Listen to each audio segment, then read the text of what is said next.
Volunteer to David, and I'll volunteer to you. Is there anything else you want to make sure that we cover tonight? I think the budget, I think there's, looking this year at the budget in sort of in separate ways, there's sort of the general fund budget, which there's some issues. The bigger issue, of course, is education. I mean, that's the budget that is most difficult. So. And the criticism I've heard that I'll ask you about is that 5 days to respond to the white paper. Yeah. Really? They had, the last count I heard was 597 comments, which for 1 week period of time. I'm going to have to move your mic up just a little bit higher. It's good. A little low. It's a lot. Yeah. That's a lot. It shows the level of interest. And I think it also shows.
In front of the meeting of the 64th Wyoming Legislature, we're meeting live with the 32nd Governor of Wyoming, Governor Mead, and he's ready to take your questions.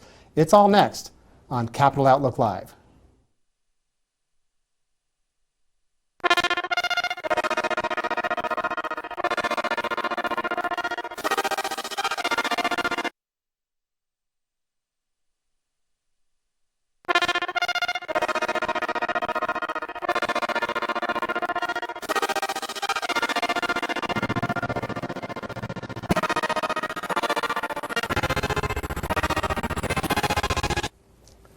Governor Mead, Happy New Year. Happy New Year to you. It's good to see you again. Thanks for being here. You're welcome. Thank you for joining us this evening. We have a lot to get to, and we want to encourage our viewers. This is your opportunity to submit questions that the governor will answer tonight.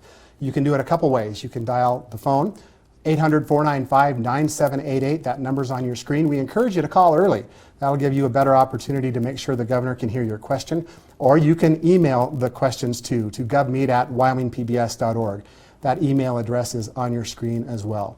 Again, we encourage folks to give us a call and let you know what's on their mind, Governor. Thank you. Obviously, in front of this legislative session, budget is top of mind. And I want to begin right there. After the legislature left town last year, you made an additional $249 million worth of budget cuts in addition to what the legislature made. The question now, Governor, are some of those cuts too deep in your opinion? Have some of them went too far? Well, it's a great question. You know, the legislature cut about $67 million, and as you pointed out, we cut, we think of it as about $250 million cuts in June, which, you know, the leadership looked at, JAC looked at, and they went ahead and said those are okay. We are worried about, you know, Department of Family Services. We're worried about Department of Corrections. And one of my messages to leadership on both sides, as we head into this session, let's not jump to additional cuts without examining what our revenue is, number one, and number two, what are the effects of the cuts we've already made? Because those cuts the legislature made, the 67 million, my 250 million cuts, those have been felt somewhat, but the full effects of those have not been felt. I mean, how does it help, you know, how is it in terms of the Department of Health, which in and of itself took $143 million of cuts just with the state cuts and the federal cuts. So are you at the point, Governor, where you're not ready to say some of those cuts have been too much or too far? Well, I think that for example, Department of Corrections, that is one that we're worried about. We think we're okay right now, but we are worried about it. Department of Family Services is another one we're worried about. There's others as well, but so I don't think right now we would say those are too deep, but I would say that before additional cuts are made, we really have to understand the full effect of the cuts that have already been put in place that haven't been fully implemented. You said your biggest budget concern is K-12 education. It is. And a white paper was produced that we all saw at the end of December.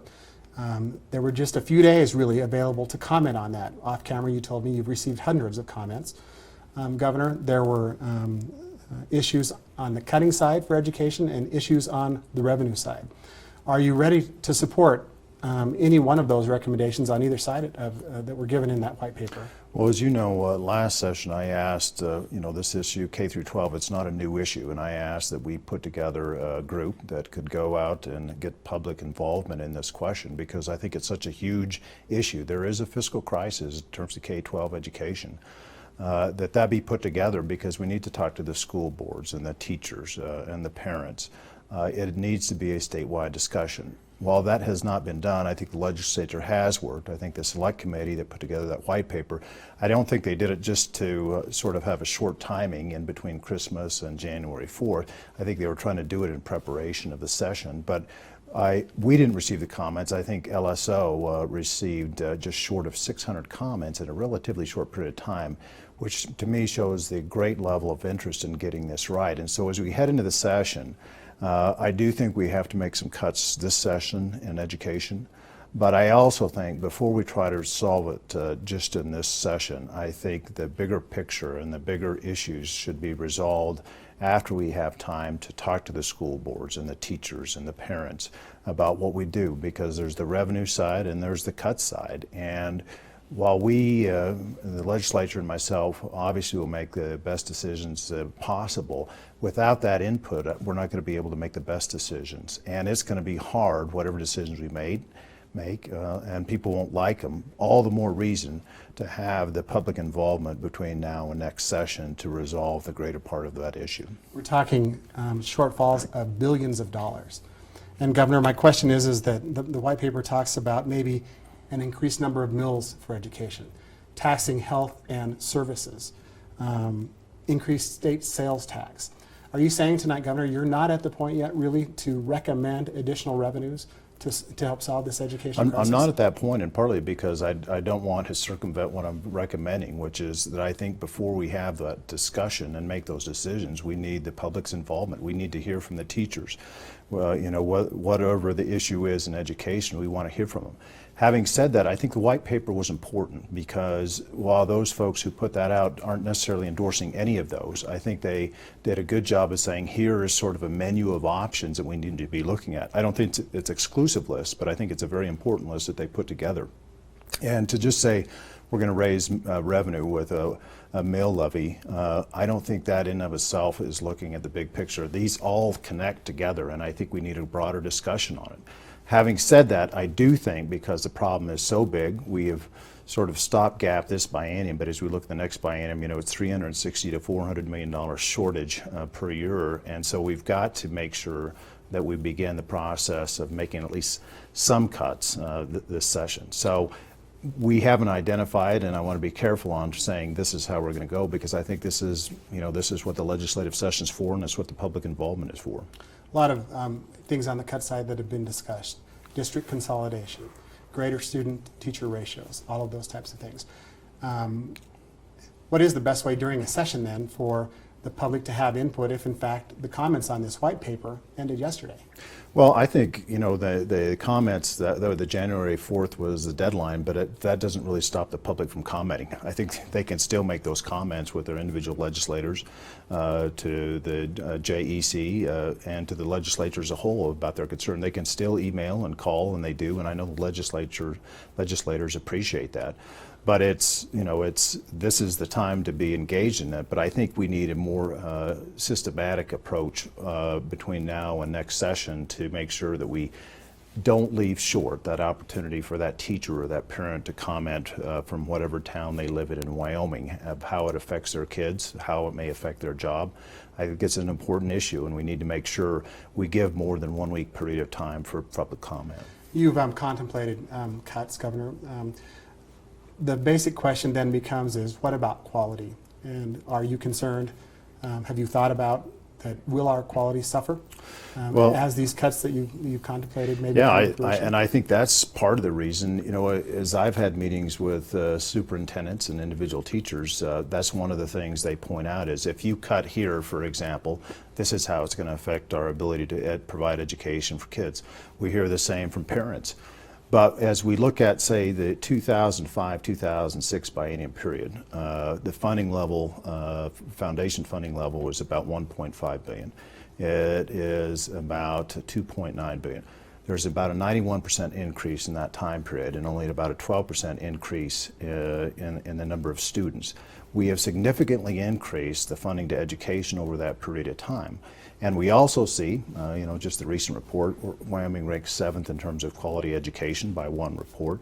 We are making progress, and education is foundational to our success. And so I think we have to be very thoughtful and hear these points of views before we make these choices. Less has been discussed on the capital facilities side of education, Governor, and what we've been talking about now is on the operations side. What relevant information should we be thinking about right now relative to the future of capital facilities constructions for K-12 schools? Yeah, it's a great point. I think people need to recognize that when we talk about a $400 million shortfall, we're just talking about funding K through 12 operations. We're not talking about CapCon, and we're not talking about major maintenance.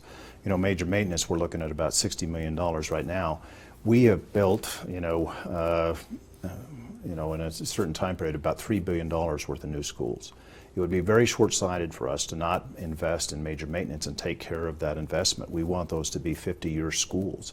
And so that's another shortfall we have. And it's, of course, related to the mineral industry, which, as a state, we get about 70% of our revenue from minerals. In education, it's closer to a little over 60%. And so when you see this drop-off of minerals, it affects property valuation, it affects the state mill levy, it affects the local mill levies.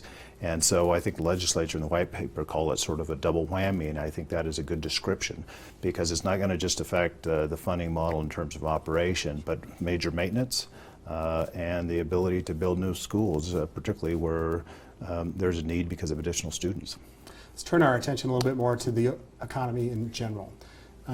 There's been a lot of discussion over the years. You and I have had some of these discussions about diversification. You correctly note that Wyoming's tax structure is among the best in the country and that Wyoming's open for business. Yet it's been difficult for Wyoming to attract those businesses. And even if Wyoming does, its tax structure doesn't necessarily net much to the state of Wyoming. What's new? You have the Endow initiative. You can talk about that just a little bit. But relative to tax structure, Governor, is that something that you've started to think heavily about now? Yeah, I think what I contemplate is part of Endow, which I think we're going to have good support from the legislature on that because they recognize, too, we need a long-term 20-year plan to diversify our economy. I think part of that has to be the tax structure we have. Outside of additional revenue questions, which is an important question, but outside of that is just sort of the fairness question and then the balance within the state. When 70% comes from one source, you see these highs and lows that we're experiencing, which is difficult not only for the state agencies and the employees, but importantly, it's difficult for the citizens of Wyoming.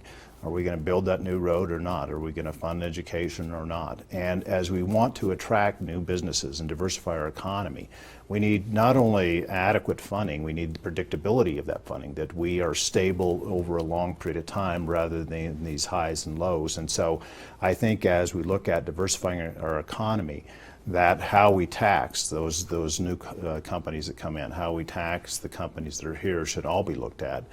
While not losing this important, I think, attractive element of Wyoming is that we are a low-tax state.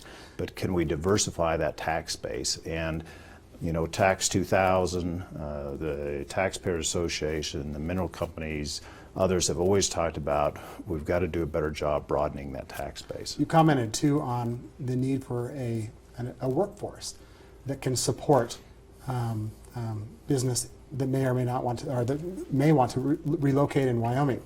You've probably read the statistics that 60 or 70% of the people live in Colorado, come to Wyoming, and only maybe 30% of the people live in Wyoming and go to Colorado.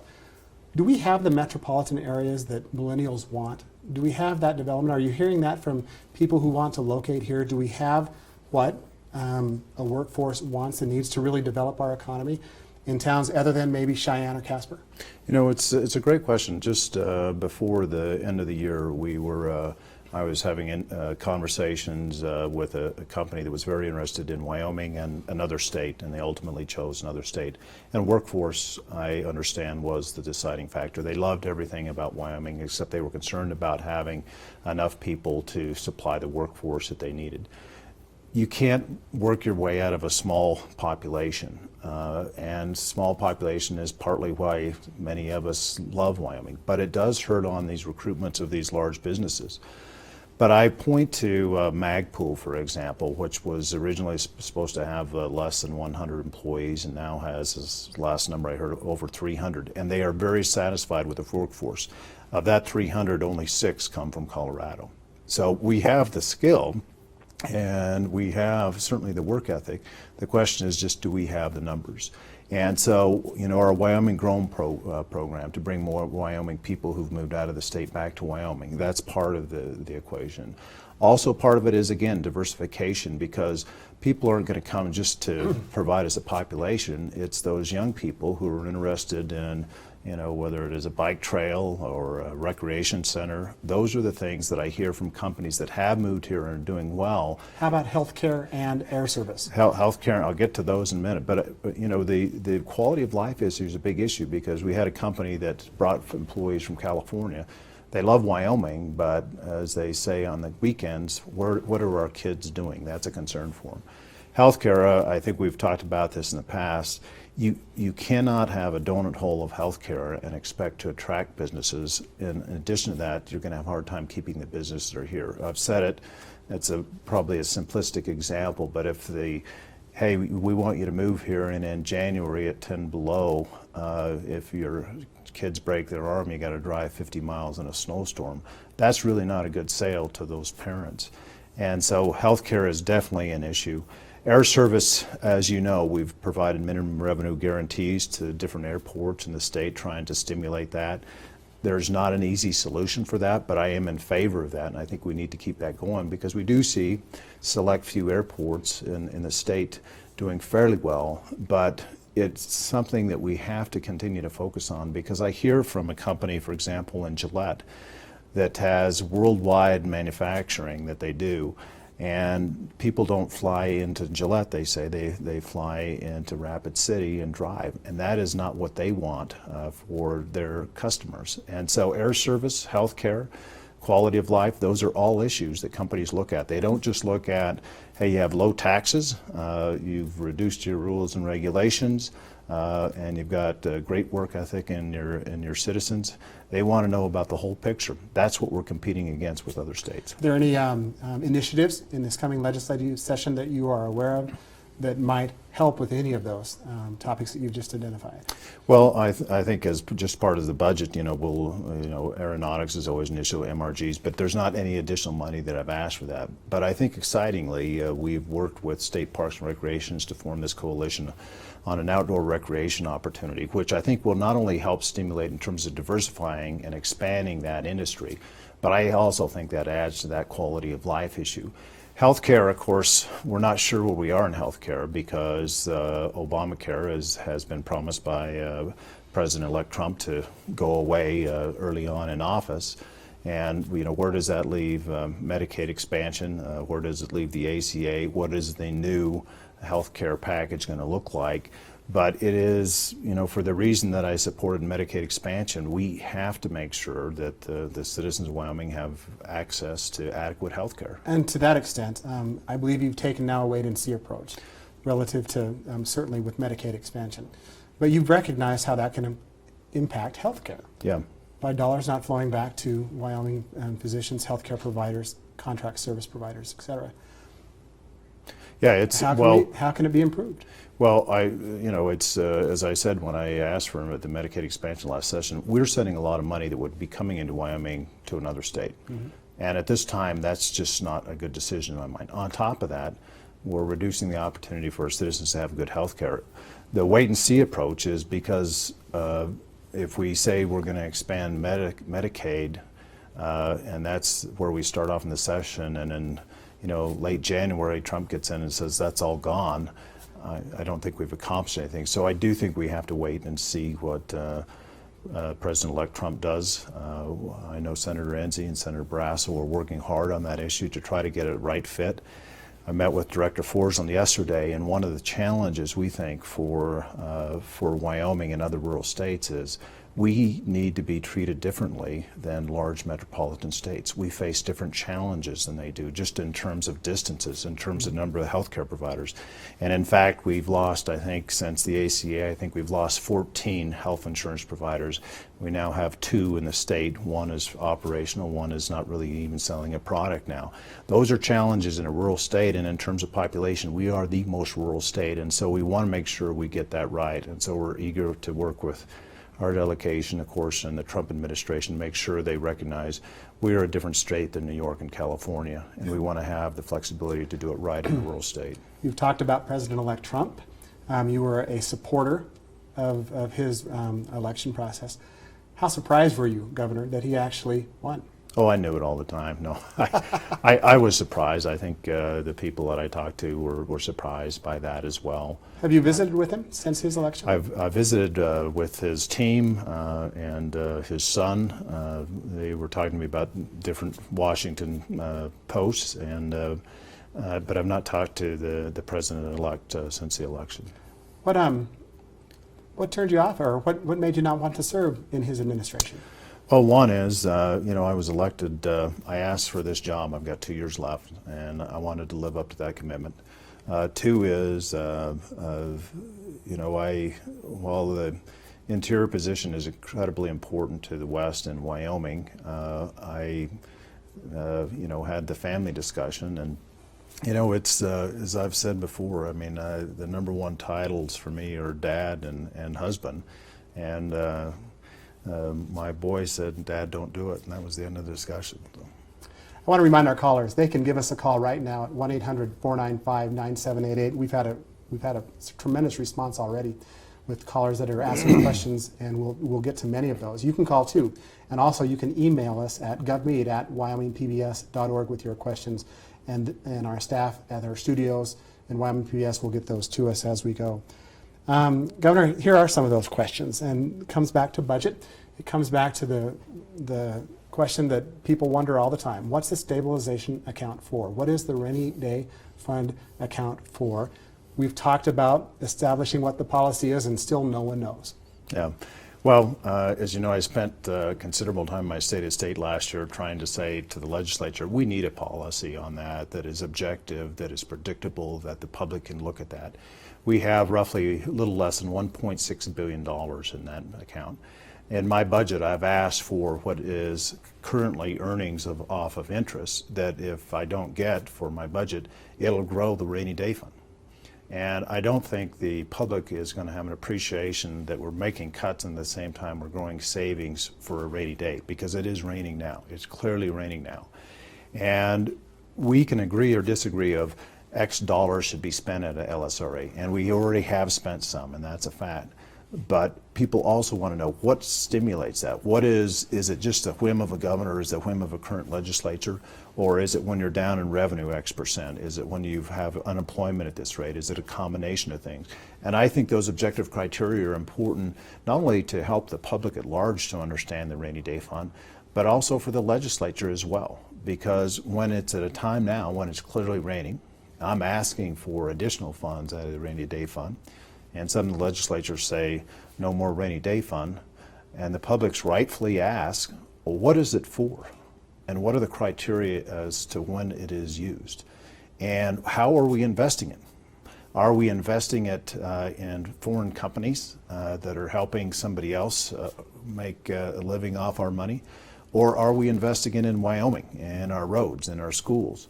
Those are great questions that we can't answer as a state right now. And so I will again ask for some further refinement on what are the criteria as to when we dip into the rainy day fund, the amount that we use, and what it is for. The only loose criteria that we've heard is this 10-year burn rate. That's about it. Is that something, though, that you thought about in how long is a stabilization fund allowed or available to us? Have you thought about really how long should it be out there for us? Well, yeah, I've heard 10-year burn rate. I've heard 2 biennium burn rate. I mean, we have different ideas on that as well. And of course, nobody, well, I shouldn't say nobody, but I don't think many people think we ought to spend it all in 1 year or 2 years or even 4 years. We need to sort of work with Craig to see what their revenue forecast and how do we get through this low spot. But it's important not only, it's not only important for local governments, and I've asked for more money from the rainy day fund for local governments. It's not only important for the employees, it's frankly important for the citizens of Wyoming. Are you going to build that road or are you not going to build that road? The rainy day fund has a great opportunity to provide a smoothing, and that, in my mind, is what it's for during these rainy periods, and it is a rainy period right now. I want to come back to the health question. We've had a couple questions relative to the price of health insurance. You know how expensive it is in Wyoming with Obamacare. Is there anything, Governor, that you see on the horizon where you can tell Wyoming citizens, for me, I believe if I were to purchase it on the open market, my wife and I would pay $24,000 a year. Is there anything that you can tell the state of Wyoming at this point, or is it you're just going to have to hang on? Well, I think the unfortunate thing is we do have some of the most expensive health care in the country. And it's related to our geography, it's related to our small population, it's related to the fact that we have basically one insurance company in the state active. We have done things, I think it was 2013, where we addressed the issue of being able to buy and sell across state lines. But we don't have anybody from out of state that actually has wanted to come in here, which is indicative of the fact that we have very high health insurance in the state of Wyoming. And it has gone up.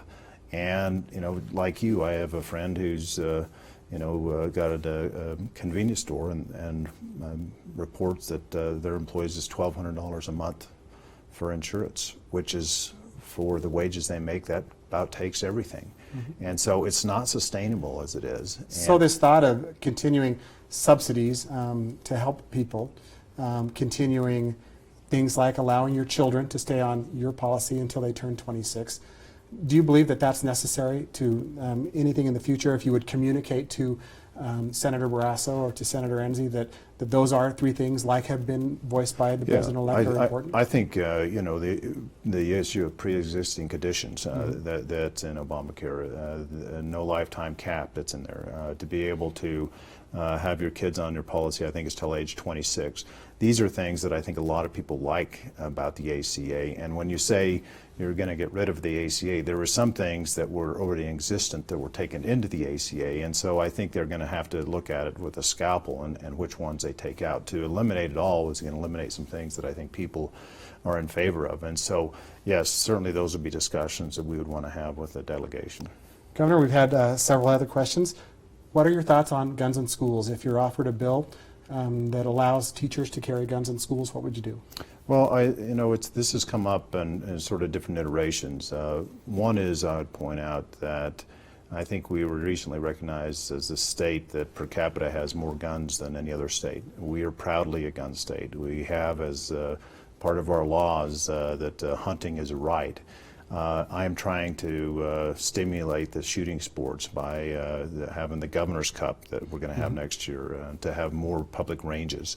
I think we need to support that. The issue on schools and having teachers armed in schools is, as I have been previously in law enforcement as a prosecutor and have looked at some of the cases that law enforcement has been in, when you have a shooting situation, live shooting situation, you need highly trained people in that sort of situation. And so if you're going to arm school teachers, what sort of training would they have that is at the elite level that law enforcement needs to go into, say, a hostage situation or a live shooting situation? And so I've not supported that in the past because of concerns about what is the training level. One story caught my attention where a second grade teacher said, we're not supposed to do this, but kids come up and hug us all the time, and if I have a firearm on me, she was worried about that. And so I think the better thing to do, and I've asked for money for this, is we've got to harden the security at our schools in terms of physical facilities.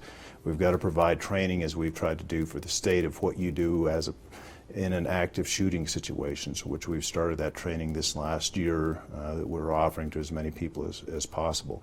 These are the areas that I think we need to look at, because I'm rightfully, and I think we all during this age are concerned about school safety. Many issues, Governor, about potential taxes, and I want to ask you, is there any tax that would cross your desk? And I'll give you a couple examples. An internet sales tax, we've talked about those before. I think the Revenue Committee has discussed that in this interim period, where local brick and mortar stores would be on equal footing with an Amazon or someone else who sells the same product but doesn't charge sales tax. Alcohol tax has been a question that has come over to us here tonight.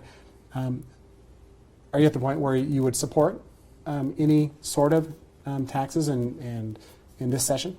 Well, I think for the same reason, I think we got to be very cautious about how we address education. I think the same with regard to taxes. And when I supported, and I was glad to do so, the increase in the fuel tax at 10 cents, I thought that was needed. It hadn't been raised for many, many years, I think maybe a couple of decades. And I think that was an appropriate thing to do, the state, to raise revenue to take care of our roads. The tax, one tax that you mentioned that I'm interested in, which it would not be a new tax, it's just the ability of the state to be able to collect it, that Senator Enzi has worked on, I think 8 years, maybe a long period of time, is just what you're talking about, the internet tax. And I think that's important on a revenue side, but I think it's also important, the character of our downtowns require those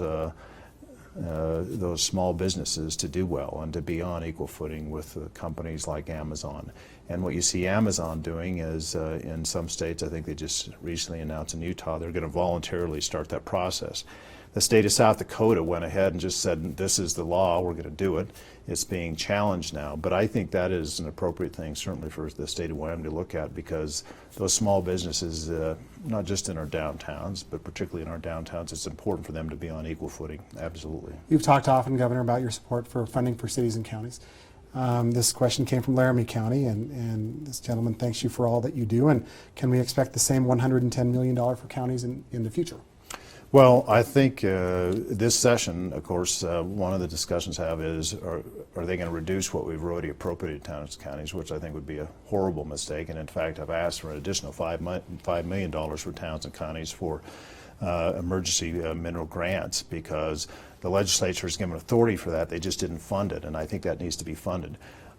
My belief is that the amount they're funded at now is sort of the bare minimum, and as you know, I've asked in the past for a lot more, and it goes back to my fundamental belief that that is the government closest to the people. It's where the potholes are, it's where businesses stay and are created, it's where we live, and these towns and counties need to be strong for the state to be strong. And so, at least in my term, I'm going to continue to be ask for strong support for our towns and county. I think that is fundamental to the success of diversity, fundamental to the success of quality of life.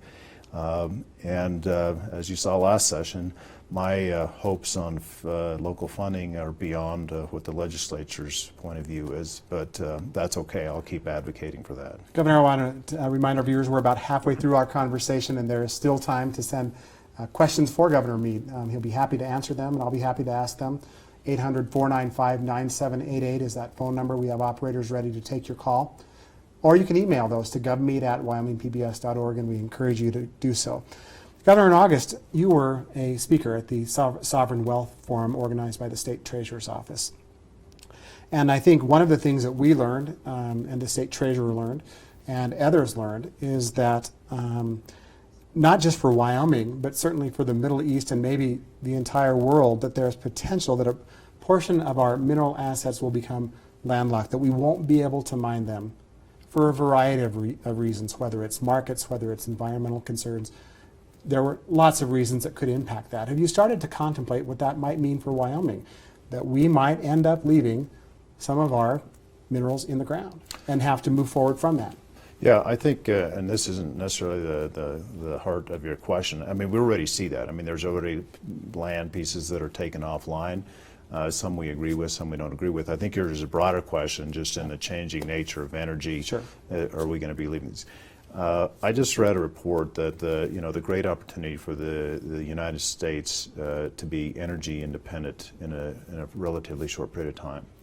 You think about all the benefits that provides to our country in terms of their economy, but also in terms of our national security and our foreign policy. We want to be able to feed and fuel ourselves as a country because we don't want to be beholden to any country, friend or foe, for our energy or our food needs. And so the broader question, do I contemplate those things being left in the ground?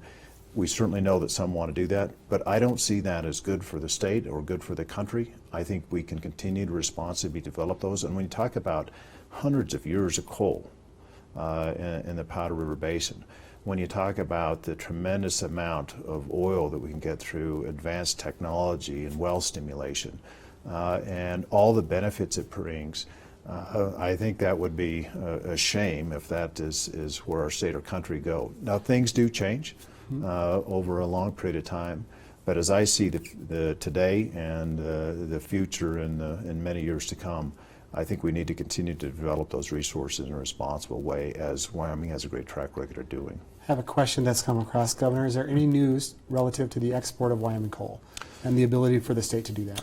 Yeah, I think there is. I just want to go back in time. I've traveled to Japan, to Taiwan, to South Korea.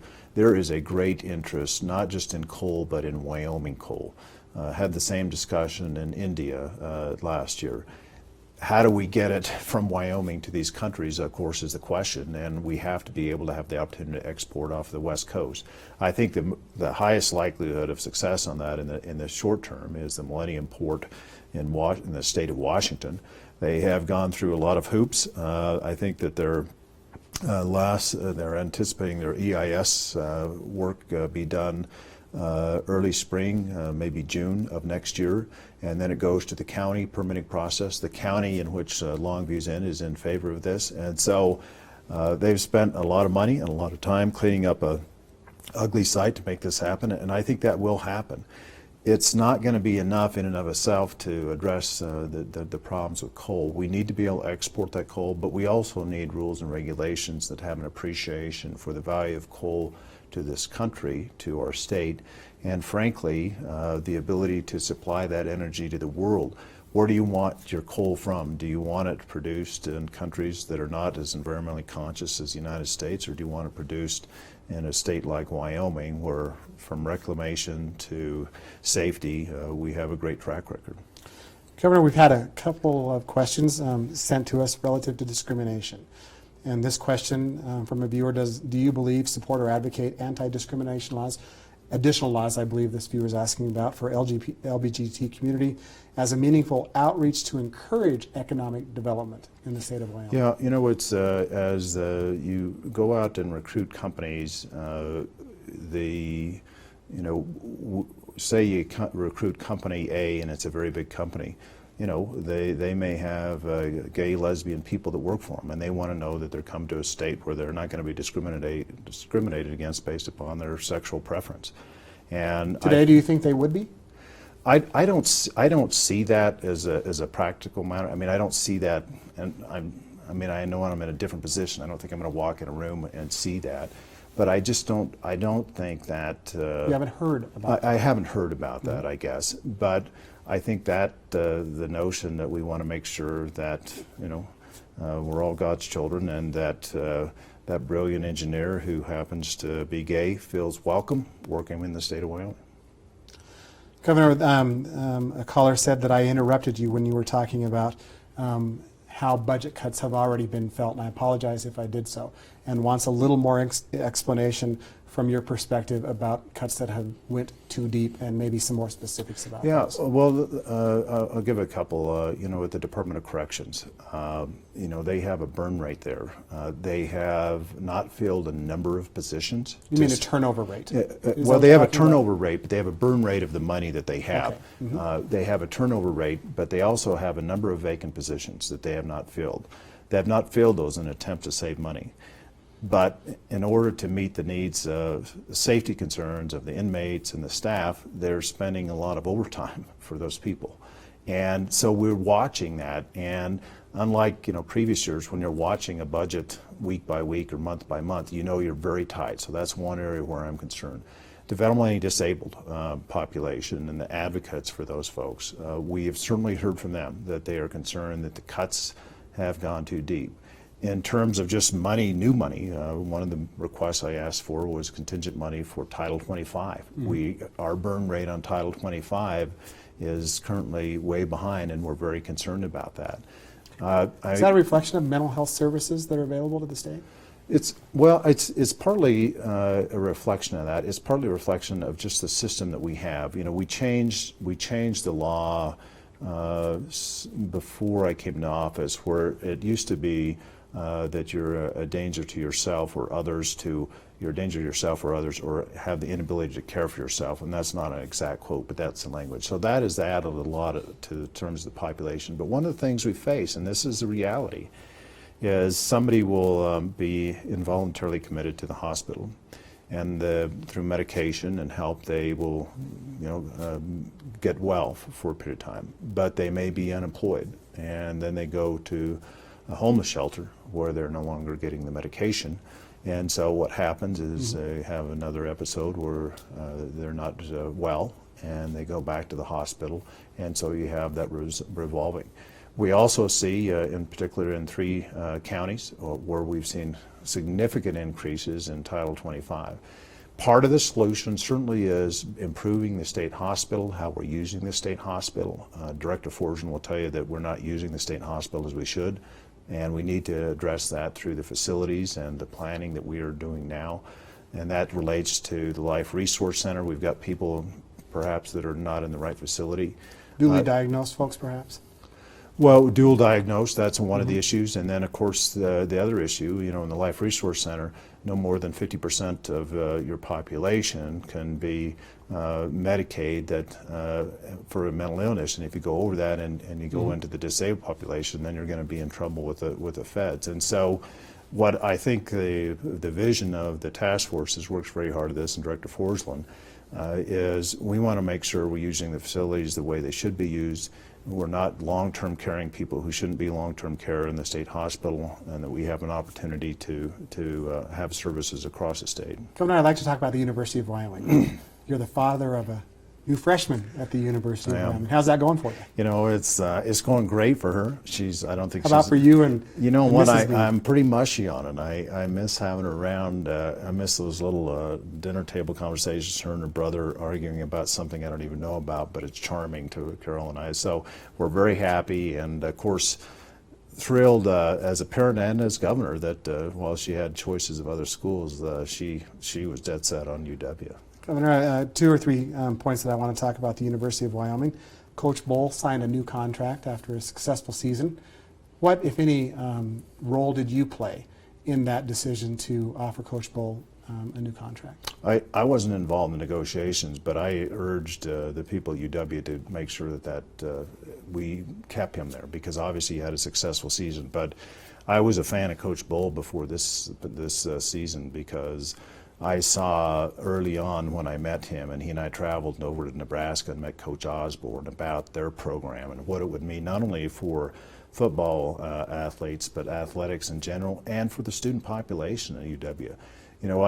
We got X amount of airtime when we played in the Poinsettia Bowl on ESPN.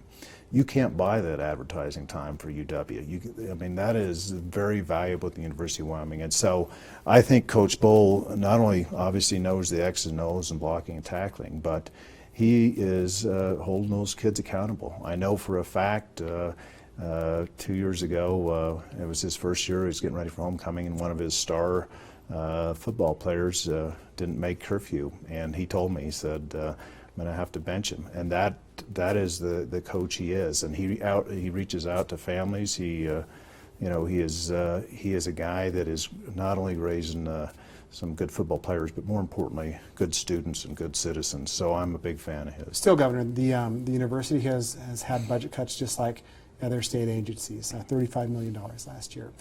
Are you starting or not sensing that there is becoming a little more friction on campus between athletics and academics? I mean, you certainly hear that, and I know when I asked for more money for athletics in a previous budget, I certainly heard from people who were of either or camp, and I don't agree with that. I think it's not an either or. We have one university, and it's the only one in our state, and you can't tell me that we don't want it to have that opportunity for the students that go there, and that we can't compete at these high levels. We see that with the girls' basketball, with football. You know, we've had some fantastic wrestlers go through there. And it is part of the academic process. And I think that, you know, people focus on academics, but let's not forget $100 million plus for engineering. We're asking for $100 million for the science initiative. We've built the STEM building. There has been a lot of support in different areas from the University of Wyoming, and I think that's the right way to do it. We want to support all of those things because it is the only one we've got. That said, in prepping for this upcoming Capital Outlook season, we visited, as I'm sure you have, with Senator Chris Rothfuss, who's an instructor at the university. And he told us that he's concerned about the quality of the University of Wyoming's undergraduate education and believes now that the university is at risk for losing its ability to recruit nationally top-tier researchers. With taking in mind the cuts, how is that balanced, and is it becoming a point that you're now becoming concerned about? Well, I certainly don't think UW ought to be taking any more cuts because they have taken $35 million. We have tremendous leadership over there with the trustees, and President Nichols, I think, is the right person for the job. I think I'm a huge fan of hers, of how she's handled this very difficult situation, trying to engage the staff, the professors over there. For the same reasons I'm energetic about supporting the science initiative, we want to make sure that we don't get to that point where we harm the undergraduate education. And you don't believe we're there yet? I do not believe we're there yet. I mean, you just look at some of the people that have recruited, in recent times. Dean Pishko from Texas A&M, great dean. Mohammed Piri, foremost researcher in a niche area, and when in terms of well stimulation, nobody better in the world doing it. And so those are a couple examples. And we don't want to lose that. I think that is critical to have those great professors over there. And as an alum at the law school there, I want to make sure we don't get to that point. And so as I'll make a little sales pitch here, as people are going into the session saying we need more cuts, well, if you don't look at the University of Wyoming Department of Corrections, Department of Health, Department of Family Services, you're not really looking where the money is. And that's why I think we are good where we are. And I don't want to see additional cuts to the University of Wyoming. Governor, this viewer points out that, like President-elect Trump, marijuana was a big winner on election night. You received the Governor's Marijuana Impact Assessment Council report last March or April, I believe. Have any of your thoughts relative to either medical marijuana or recreational marijuana in Wyoming changed? Last year you talked about the development maybe of synthetic THC. Has any of your thoughts differed now that 28 states now have legalized medical marijuana? I'm starting to feel like a real stick in the mud on this, as we saw, and I noted that. I mean, the number of states that changed their laws with regard to medical marijuana. My views have not changed. I'm against legalizing marijuana. I have grave concerns about medical marijuana. As we see what's happening in states that have medical marijuana, it seems like the next step is legalization of marijuana. Where is the American Medical Association on this? Where are the physicians saying this is a medicine? How is it dosed? What are you getting? If I go take they would respond that it's been harder to research because it's a Class 1, Schedule 1 drug. Which may be a fair point, but it still means it hasn't been researched. We don't say, I want that cancer drug or that painkiller. It hasn't been researched enough, but I'm going to go ahead and risk it. And do I take 50 or 100 tablet, or how many do I take? What is the quality control on it? I mean, you think about cancer drugs, for example, how long it takes to get them approved and on the market, and other important medicines, and all the testing that they go through, and sometimes when it doesn't work, the lawsuits that are associated with it. Sure. And then on this side, we were like, well, let's give it a try. What does it mean? What does it mean in terms of long-term mental health, physical health? What is it improving? How is it going to be used? And like I said, I feel like I'm a stick in the mud because I certainly see, it seems like, where the momentum's going, but I remain against that. Okay. Governor, this viewer had a question regarding convicted felons being able to expunge nonviolent felonies. And I'm going to read the question just so that I get it right. If a convicted nonviolent felon has served all the time, paid all the fees, and completed all the programs, and has not committed another crime in more than 20 years, why are we not able to become productive members of the community and retain and regain gun rights? Well, I don't think that's necessarily true. I mean, we have a process in Wyoming where I have the ability to restore voting rights. I have an ability to pardon somebody and where they would get their gun rights back. But those are exceptional and rare cases. It's true that I don't know if you say there's X amount of nonviolent felons out there. You know, the process in our office is it's got to be 10 years after your conviction before you make the application. They are vetted thoroughly by the judges, by the county attorneys or district attorneys, by staff in my office, and ultimately me before I make those decisions. They are hard to get, but there is a process available to get not only gun rights back but voting rights back. But it's a minority of the case, to be in fairness to that question, which is a good one. It's not a lot of cases that get that exception. A couple questions about tribal relations, Governor. First, would you support an Indian education bill for all, either elementary or middle school or high school students? There's been discussion about that in past legislatures. And you're on record, I believe, of supporting the current iteration of the tribal liaison program. Is that still the case? There's been some discussion perhaps that the tribe should fund a little part of that. What are you thinking about both of those issues? I think the tribal liaison position, I think, has improved. We've made a concerted effort over this last year and beyond to really engage them. We have now processed the tribal liaisons come to my cabinet meetings to engage them further. I think that it has at times, I would tell you, it's not worked at all. It's not worked with our office, the legislature, and the tribal liaisons. I think we are getting better on that. And you're saying at times, that means in prior times. Prior times. But I think we are getting better at it. And it's important to have those great relations with the tribes because we can learn from them and they can learn from us. I mean, if you talk as I do, and I go meet with the business councils individually now, unfortunately, I wish they would meet together. They're worried about water, they're worried about fiber, they're worried about oil and gas prices, they're worried about health care, they're worried about all those same things. And we want to have those good relations, not only because of that opportunity, but they're our neighbors, and they add a lot of, the culture and heritage of the Indian tribes are important to all of Wyoming. Have you done any contingency planning, Governor, relative to this decision that's moving as to whether Riverton or Pavilion or Du Bois, I believe, ends up being part of the Wind River Indian Reservation? Has your office contemplated what that might mean? I know the state has certainly argued against that happening. Yeah. Where are you at with that? Well, it's just to go back, I mean, this is another reason to have tribal liaisons, because when that decision came out by EPA, the tribes knew about it, EPA knew about it, but I didn't know about it, and that's how that's important. Is I would have liked to known at the same time the tribes known this was going to be EPA's decision. But yeah, we've thought about it in terms, what does it mean in terms of taxes? What does it mean in terms of criminal convictions that occurred, say in Riverton, Wyoming? What's going to happen with all of those? It's impossible to contemplate, in my mind, the repercussions of EPA changing the jurisdiction of the state, the county, and the town regulatory agency, how that affects us. And so that is why, I'm on the opposite side as the tribes on this. I just think that is the wrong way to go. And if it was to happen, it should happen in Congress, not in a regulatory agency changing the boundaries of the state of Wyoming. We've had a couple questions, Governor, about refugees in Wyoming. As you're aware, Wyoming's the only state that doesn't participate in the federal government's refugee resettlement program.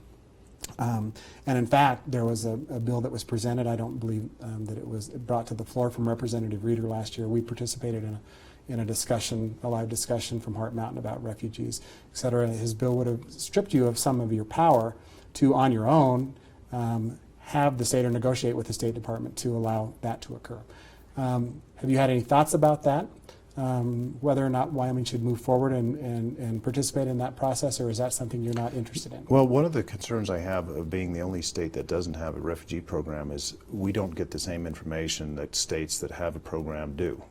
So Elaborate on that for just a moment. well, for example, if you're a state that has a refugee program and you're having refugees that are coming to your state, the state is made aware of that. We're not. I don't know who comes into the state as a secondary refugee, which we have secondary refugees because we don't have a refugee program. So if they go to Colorado as a refugee and they come to Wyoming, well, we wouldn't know that. If they come to Wyoming in the first instance, I wouldn't know that. Where other states, by the system, they should know that. They should hear that X amount of refugees. So that's a concern that I have. And I remember Reader talking about that, and I said, you know, I think it's a great thing for the legislature to take up. If you think there's something we should do, then do it, because I think it's an important discussion to have.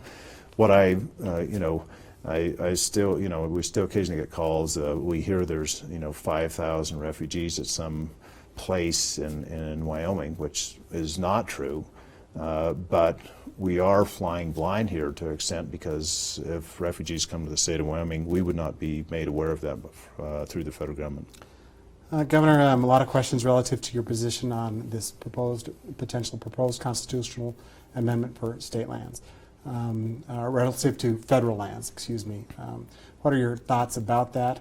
Are you concerned about any of the legislature's discussions about this issue? It's become a hot topic for sure in Wyoming. Yeah, a couple things. One is, in talking to some of the legislators who are supportive of that, I think that they, the ones that I've talked to, they aren't necessarily saying that we should get those lands, or saying in the event, here's how we're going to deal with it. And they're trying to act as best they can and in good faith. I'm not supportive of that.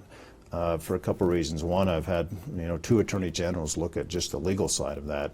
Can you actually get those lands? And we see the state of Utah, which its statehood language is stronger than ours, and it doesn't look like they're going to have success at it. So one is the legal side. 2 is just the practical side. Is how would it operate?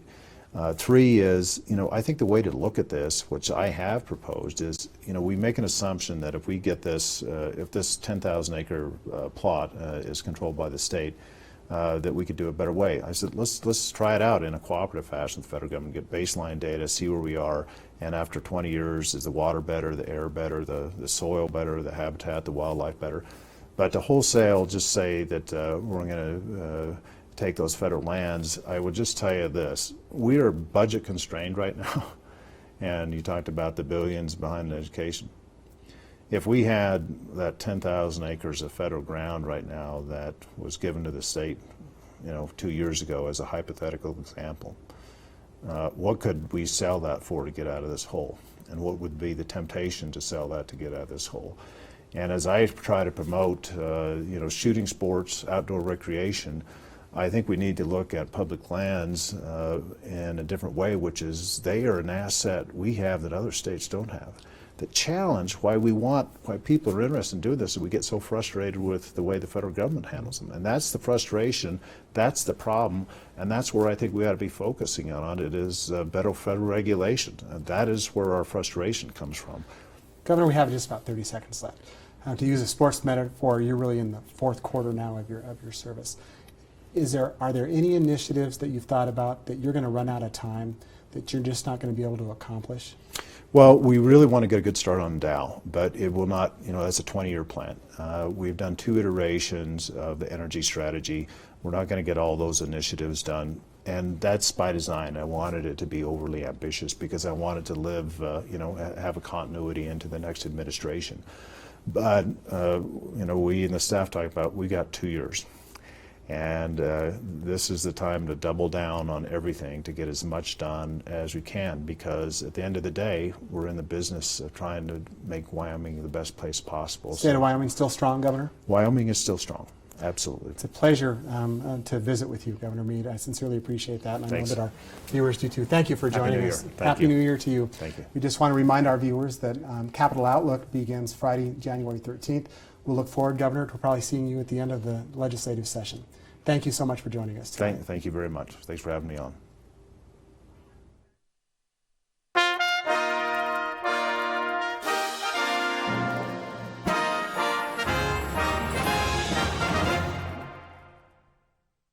This This program is supported in part by a grant from the BNSF Railway Foundation, dedicated to improving the general welfare and quality of life in communities throughout the BNSF Railway service area. Proud to support Wyoming PBS.